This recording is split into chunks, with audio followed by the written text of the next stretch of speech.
பசி என்று தன் முன் வந்து கையேந்தி கேட்கும் போது தன் உணவை தந்தால் கூட உன்னை காணலாம். உன்னை காண பல கோடி இங்கு வாரி இறைக்கிறார்கள்.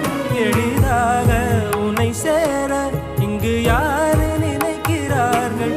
அலங்காரம் அதில் நீ இல்லை, அகங்கார மனதில் இல்லை. துளி கள்ளம் கபடம் கலந்திடாத அன்பில் இருக்கிறாய். உணர்ந்தே